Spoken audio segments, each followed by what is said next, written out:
नमस्कार। आज का दिन आप सबके लिए शुभ हो, मंगलमय हो। तो जैसे ही बिहार का इलेक्शन खत्म हुआ, जैसे ही टीवी चैनल्स ने अपने क्यास लगाने शुरू किए कि किसकी सरकार बनेगी, किसकी सरकार नहीं बनेगी, तो ये पिक्चर साफ सी होने लग गई कि बिहार में जो शोर था ना कि नीतीश कुमार दोबारा मुख्यमंत्री बनेंगे, मुझे तो पहले भी यकीन नहीं था कि नीतीश कुमार इस बार दोबारा आएगा।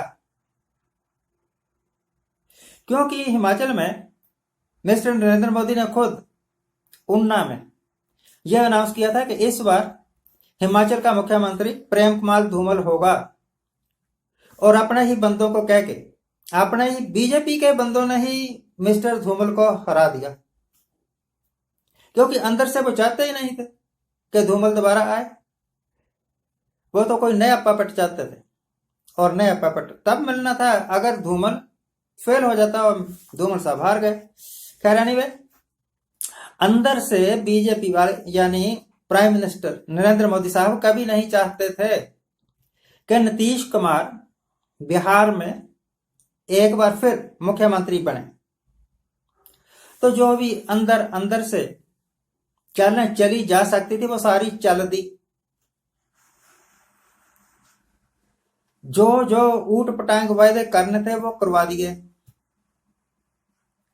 अब इलेक्शन खत्म होने के बाद अब लगता है कि लालू प्रसाद यादव के बेटे की जो पार्टी है ना, आरजेडी, लालू की पार्टी है। वैसे लालू प्रसाद यादव, मैं बार बार इस करके कह रहा हूं ताकि आपको याद करवा दूं कि इन्होंने जितनी भी कंपेनिंग की है वो सिर्फ इसी वस्तु पर की है, इसी टारगेट पर की है कि लालू का 15 साल का राज, गुंडा राज था।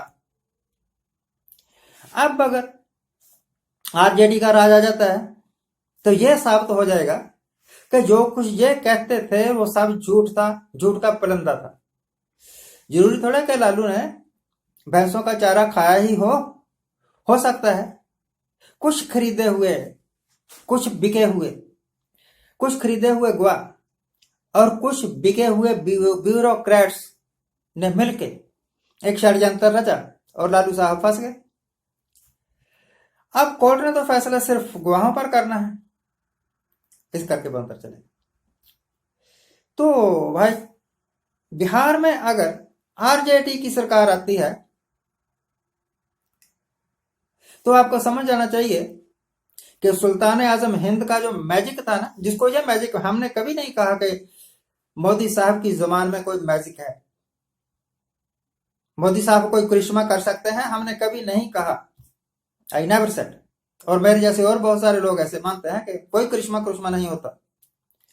बस एक झूठ का बुलंदा लेके आए थे, लोग फंस गए और उन्होंने वोटें डाल दी। अब जैसे जैसे वक्त बीतता जा रहा है, लोगों को पता लग रहा है कि ये सिर्फ और सिर्फ और सिर्फ झूठ बोलना जानते हैं, काम करना इनको आता नहीं। इसी करके केंद्र ने जितने भी काम किए वो लगभग सारे बैठ गए। बातें लाखों करोड़ों अरबों खरबों रुपए की, और ग्राउंड में कोई काम ही ना दिखे। तो फिर क्या कहेंगे आप? यही कहेंगे ना कि ये सिर्फ गोपौड़ी सरकार है। लग जाएगा पता, आगे थोड़ा और चलिए, लग जाएगा पता। नेक्स्ट बजट आने तक, अभी फरवरी के एंड में आता है ना नेक्स्ट बजट, अभी ये और बहुत कुछ करिश्मा दिखाएंगे, पर इनका हर एक करिश्मा फेल हो जाएगा। क्योंकि जो भी ये वायदा करते हैं, जो भी ये अनाउंसमेंट करते हैं, वो दिखाने के लिए कुछ और होती है, हकीकत में कुछ और होती है। और रियलिटी में अगर कोई काम ना किया जाए और सिर्फ अनाउंसमेंट ही की जाए, सिर्फ प्रोपेगेंडा ही किया जाए, तो वो तो फेल ही है ना। अब सिर्फ इंतजार यह है कि कोई सरकार बन जाए जो कि एनडीए की सरकार ना हो, नीतीश कुमार की सरकार ना हो, और फिर ये अपना ड्रामा शुरू करें। सूंघ सूंघ के देखेंगे कौन कौन सा एमएलए बिक सकता है, और फिर एमएलए खरीदने की एक लंबी दौड़, और उस दौड़ में अगर जीत गए तो कि बीजेपी वालों के बेशक 10 एमएलए ही हों तो सरकार ये बना लेंगे, क्योंकि सारा काम खरीदो फरोख्त पर ही डिपेंड है ना। यह हम देख चुके हैं, राजस्थान में देख चुके हैं, मध्य प्रदेश में देख चुके हैं, कर्नाटक में भी देख चुके हैं।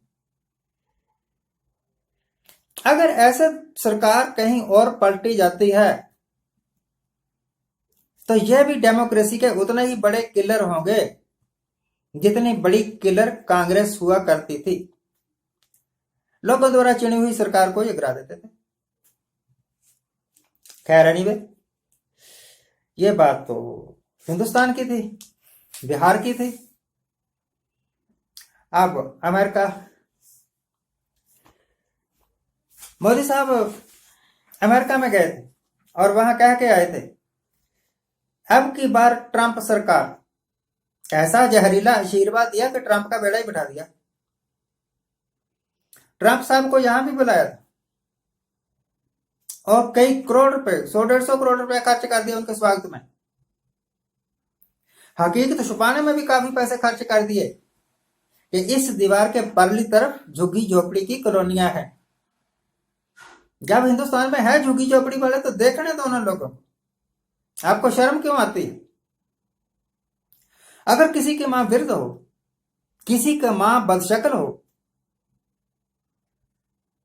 और वो आदमी लोगों के सामने ये कहे ही ना कि ये मेरी मां है, तो यकीन जानिए कि वो बेटा हराम का है। आपके अपने बंदे हैं, गरीब हैं, झोपड़ी में रहते हैं, मकान बना नहीं सकते, आपको यह मानने से भी इनकार है कि ये हमारे हैं। अगर आपको यह मानने से भी इनकार है कि ये हमारे हैं, तो फिर बिहार में जाके गली गली घूम के वोटें क्यों मांगते हो कि इस बार बीजेपी को वोट डाल दो, इस बार नीतीश कुमार को वोट डाल दो। उन्हीं की वोटों से तो आप जीतते हो, जो गरीब हैं, जो मजलूम हैं, जो कुचले हुए लोग हैं। कभी किसी अरबपति, खरबपति, करोड़पति ने लाइन में लग के वोटें डाली हैं क्या? और इन्हीं गरीबों को आप रगड़ देते हो।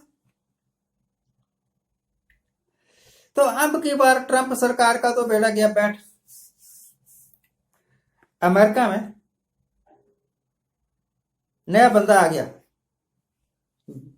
बिडेन जो ही है मेरा ख्याल नाम उनका, और पहले वाइस प्रेसिडेंट भी रह चुके हैं।